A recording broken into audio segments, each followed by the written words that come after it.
This is the story of two cave divers that experienced an incredible tragedy. Some friends decided they would take the next step in their cave diving journey and attempt to enter the uncharted sections of Radium Spring Cave to map it. They wanted to make a name for themselves, and although they didn't have the experience or training to handle this dangerous expedition, they attempted it anyway. Murray Anderson heard about Radium Springs Cave through a friend he met in a caving group. This cave has many passages that no one has seen, which intrigued Murray. It is rumored that an unmapped section is just past a cavern deep in the cave. This uncharted part of the cave is said to be the most beautiful underground cavern in the world. No one has ever been past this room because of the obstacles along the way and the danger of the operation.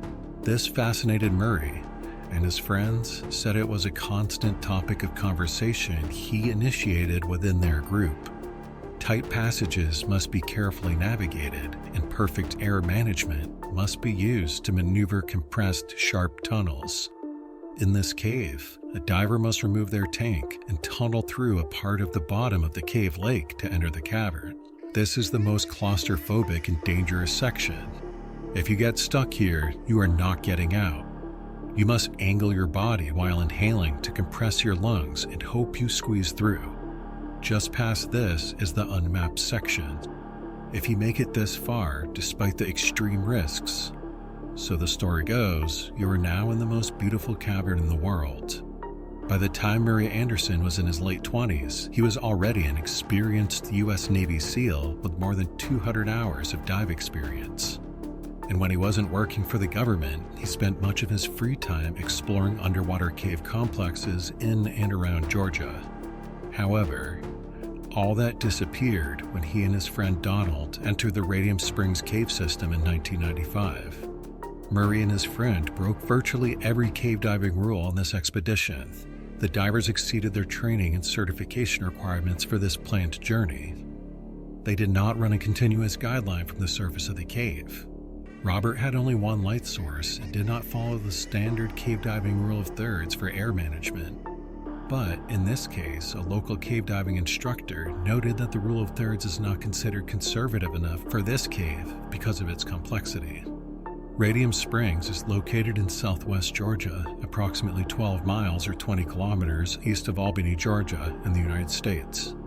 It was initially called Blue Springs, but the name was changed in 1925 when radium was first detected in the clear blue water. We now know that radium exposure can cause a number of serious health problems like anemia, cataracts, and cancer. Extended exposure can even cause death. Radium was thought to cure common ailments like psoriasis, asthma, and rheumatoid arthritis. Because of what happened in this story, the cave complex beneath Radium Springs is no longer open to the public. But experienced divers occasionally explore for scientific and geological purposes. Open water diving is inherently dangerous even under ideal conditions, but cave diving is even more dangerous. Nearly all divers account for and contend with equipment malfunctions and nitrogen narcosis. However, cave divers also worry about getting stuck in tiny crevices and getting hopelessly lost in a confusing labyrinth of passages. Even so, cave diving and open water diving have one thing in common. Run-of-the-mill problems can spiral out of control with amazing speed. As situations go from bad to worse in a matter of seconds, even the most experienced divers can panic and make poor decisions that can ultimately lead to their deaths. Most of us can't imagine anything more terrifying than strapping on bulky underwater breathing gear and venturing into a dark, mysterious, and downright intimidating cave filled with sediment-laden water. So dark you can't see a foot in front of you. Even so, recreational diving has existed for ages, but it didn't gain traction in the United States until the 1950s. But back then, the diving gear and training are far from what they are today. There's no doubt that Murray's U.S. Navy training was decent, but most of his work was open water diving. Nonetheless, he was one of the most experienced and respected divers in the diving club because many of the other members were weekend warriors with little or no formal training, so they kind of all looked up to him. The club's amateur divers always jumped at the opportunity to get into the water with Murray because he knew a lot more than them and he could teach them what he knew. Murray had been thinking about diving Radium Springs for some time, and when he pitched the idea to a fellow club member, Donald Garreau, he was more than eager to join Murray.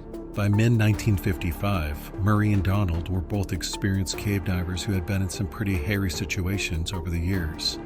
As such, they were definitely aware of the risks associated with their pastime of choice. They took safety seriously, but for them, the danger was part of the allure. The fact was that Murray and Donald were adrenaline junkies long before the term was ever coined. They also enjoyed camaraderie and the thrill they got from exploring caves that few people, or perhaps anyone, had ever entered. Decades later, divers and geologists determined that Radium Springs Cave Complex was 1,500 feet or 475 meters long and had an odd honeycomb structure.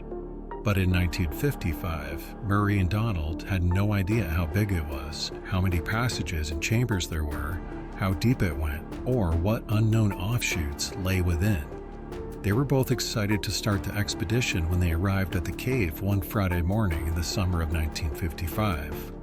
Murray and Donald were looking forward to a deep and uncharted dive, but they also wanted to explore and map as much of the cave as possible. And to make the most of their limited time underwater, they decided they'd split up shortly after entering the cave. This would allow them to cover far more ground than they'd be able to if they stayed together. That said, it was definitely risky from a safety standpoint because they wouldn't be able to help one another if something went wrong. But under the circumstances, it seemed like a reasonable trade-off. Murray and Donald began preparing their gear and suiting up shortly after arriving. However, it's worth noting that their equipment was far heavier and bulkier than diving gear is today. High-quality commercial diving equipment wasn't available back then. To save as much of their hard-earned money as possible, many divers like Murray made their own gear and oxygen tanks using parts from discarded equipment and odds and ends they could find at local hardware stores. It was nearly noon by the time Murray and Donald waded out from the shore into the blue water. Then, when they got about chest deep, they inserted their regulators into their mouths, dipped below the surface, and began the short descent to the partially concealed 3-foot cave opening at the bottom of the spring. Before entering the cave, they decided not to anchor a safety line at the entrance. At least in theory, the line would lead them to the exit if they got lost or had a critical equipment failure. Safety lines are especially important when divers are exploring cave systems they're not familiar with. And this is particularly true in sediment-filled caves where visibility can drop to nearly zero in the blink of an eye. Then, Murray and Donald slipped through the narrow entrance and into the cave. While their eyes adjusted to the darkness, they slowly moved their homemade flashlights from side to side to see which direction the main passage led. At that point, they also noticed that the cave floor was covered in a thick layer of sediment. To avoid agitating it and dispersing it into the water, they knew they had to keep their movements to an absolute minimum and swim as close to the top of the main passage as possible. They also had to be careful with their fins and kick them out sideways and not up and down. This is especially hard to do in a tight, restricting cave passage. As they slipped under a massive rock overhang and entered the main passage, the last bits of natural light quickly disappeared behind them. The dive was pretty fun for them and uneventful early on. And then they swam deeper and deeper into the cave. The water was remarkably clear, and their flashlights were providing more than enough light for them to easily navigate through the passages. Murray and Donald came across a number of side chutes that radiated outward from the main passage. They peered into a few of them, but it was impossible to tell how long they were and where exactly they led, and if they were even passable. By then, they'd only been in the water about 30 minutes. But when they were just 200 feet or 60 meters into the cave, Donald decided that he'd seen enough and he wanted to get out. He was just starting to panic in there and something felt very off. He wasn't sure what it was, but he knew that if he kept going in deeper, things would have gotten very bad. He and Murray just kind of motioned at each other under the water. Donald told Murray that he was going to go back and indicated that Murray should really come back with him. However, Murray wasn't ready to call it a day because he hadn't explored that much or done anything particularly challenging.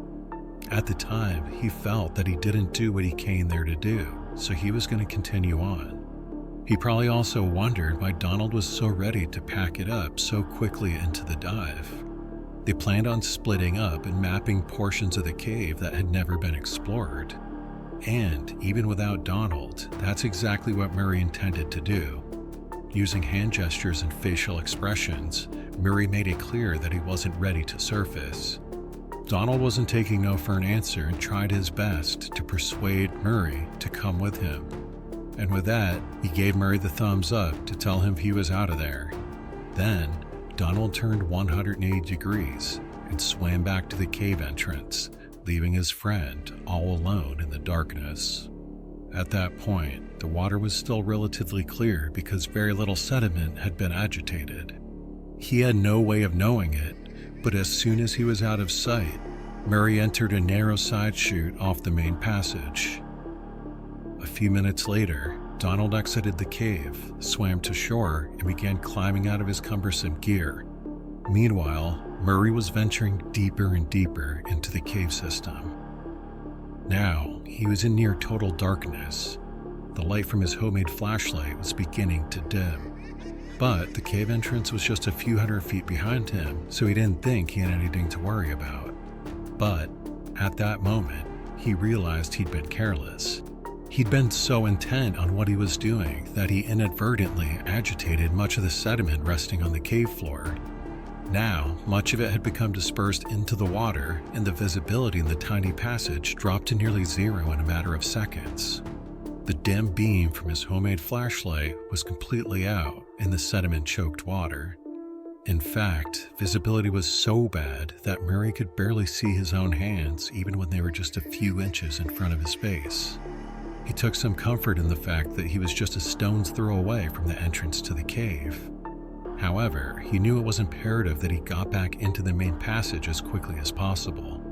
Murray grasped at the walls, chaotically hoping to find the opening that led to the main passage. But he only felt solid rock all around him. As panic set in, he began breathing far more heavily than normal. This is a normal response in stressful situations, but it meant that the oxygen left in his own tank wouldn't last nearly as long as it was supposed to. By then, he'd been alone in the cave for more than an hour. With the air he had left, he was rapidly approaching the point of no return. As an experienced diver, he knew that escalating events like the one he was experiencing sometimes led to death.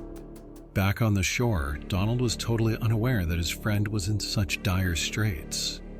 However, Murray had more experience and was a bigger risk taker than he was, so he wasn't necessarily surprised that his friend was waiting until the last possible minute to surface. Then again, Murray took dive safety very seriously, so Donald's emotions seesawed between confidence and concern. As the minutes ticked away, he hoped his friend would finally surface and swim to the shore and that they could put the matter behind them once and for all. But he eventually realized Murray couldn't possibly have any oxygen left, and that's when he knew something must have gone horribly wrong. At that point, Donald had three choices. He could sit tight and hope that his friend would miraculously reappear, or he could climb back into his gear and swim back into the cave to see if he could find and rescue Murray before it was too late. And last, he could call the authorities and report Murray missing and hope that competent rescuers would arrive sooner rather than later. Donald considered re-entering the water, but he was already tired and had used most of his oxygen from earlier in the dive. Ultimately, he erred on the side of caution and reported Murray missing. He also managed to track down two fellow divers from the diving club, but the sun had already set by the time they arrived at Radium Springs. They all knew that Murray was probably dead, but time was still of the essence because there was a slim chance that he found an air-filled chamber and was just waiting to be rescued. With that in mind, they threw on their gear and slipped into the spring and swam to the cave entrance like Murray and Donald had done earlier that day.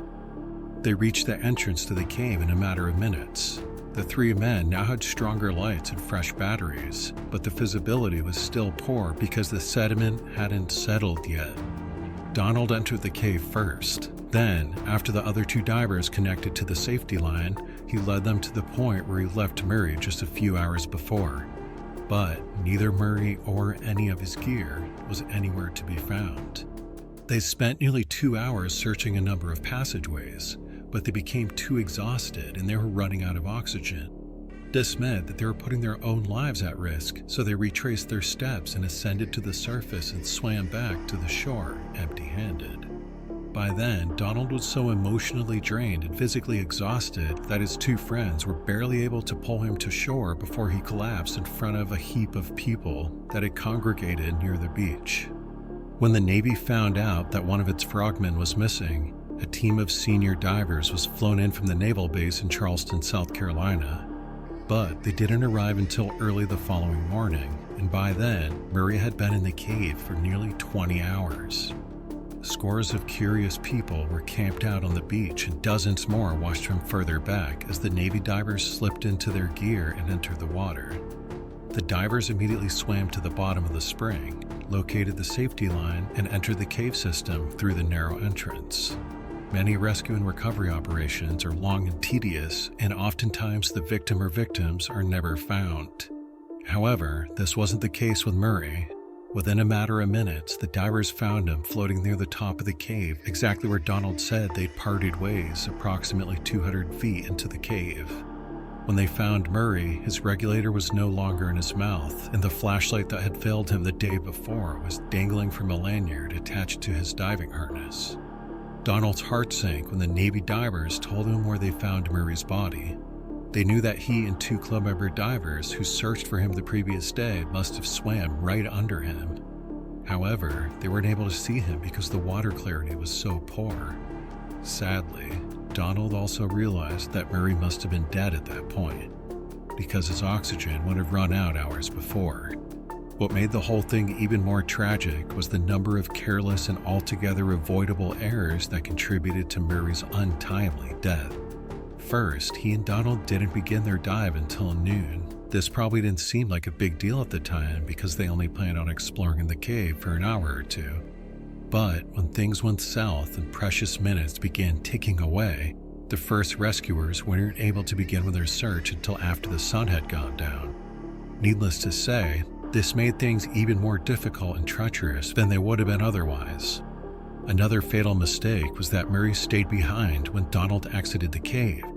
Cave diving is hazardous enough when 2 or more divers stick together, but the danger increases exponentially when a diver sets out on his or her own. And last, Murray may have sealed his own fate when he didn't use the safety line to go down into the cave. This was a particularly egregious error in judgment because he wasn't familiar with the cave's layout. At least officially, Murray Anderson was one of the first known cave diving fatalities in the United States. But if there's a bright spot to this tragedy, it's that his death led to a number of changes that may have saved more than a few lives over the following years. Namely, that divers shouldn't dive alone, that they should have at least 2 flashlights with them at all times, and that they should stay fastened to the safety line whenever possible.